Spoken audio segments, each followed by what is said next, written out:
جہاں اس کا ذکر خیر ہوتا ہو، نبی پاک صلی اللہ تعالیٰ علیہ وسلم کا ذکر ہوتا ہو، اگر بدکار بھی اس محفل میں بیٹھ جائے تو اللہ پاک ان کے صدقے میں اسے بھی بخش دیتا ہے، اس کی بھی خطاؤں کو معاف فرما دیتا ہے۔ تو وہ رب تعالیٰ اپنے بندوں سے کس قدر محبت فرما رہا ہے، کتنی محبت کر رہا ہے۔ تو ہر ایک کو چاہیے کہ جہاں اللہ و رسول کی محفل ہو، ذکر خیر ہو، اللہ رب العزت کا اور اس کے محبوب کا ذکر ہو، ایسی مجلس میں ضرور بیٹھیں اور اپنے گناہوں سے توبہ و استغفار کریں۔ چوتھی چیز جس کے بارے میں بھی حدیث پاک میں مختصر لیکن اہم ترین بیان موجود ہے، برے لوگوں کی صحبت کی برائی ہے۔ حقیقت ہے کہ اس عالم نے توبہ کا ارادہ رکھنے والے کو بروں کی بستی چھوڑ دینے کا بالکل درست مشورہ دیا تھا، کیونکہ بروں کی مسلسل صحبت گندہ ذہنی، عبادت سے بے رغبتی، گناہوں پر دلیری، عذابات الہی سے بے خوفی اور بسا اوقات ایمان کی بربادی جیسے انعامات کا سبب بن جاتی ہے۔ شفیع محشر صلی اللہ تعالیٰ علیہ وسلم کا فرمان عالی شان ہے کہ اچھے اور برے مصاحب کی مثال مشک اٹھانے والے اور بھٹی جھونکنے والی جیسی ہے۔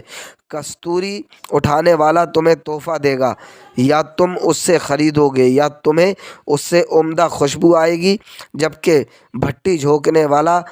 تمہارے کپڑے جلائے گا، یا تمہیں اس سے ناگوار بو آئے گی۔ مسلم و بخاری۔ مطلب یہ ہے کہ نیک اور اچھے ساتھی کی جانب سے ہمیشہ کسی نہ کسی صورت میں فائدہ ہی حاصل ہوگا، جبکہ اس کے برعکس برے شخص کی صحبت کسی نہ کسی لحاظ سے نقصان کا سبب ہی واقع ہوگی۔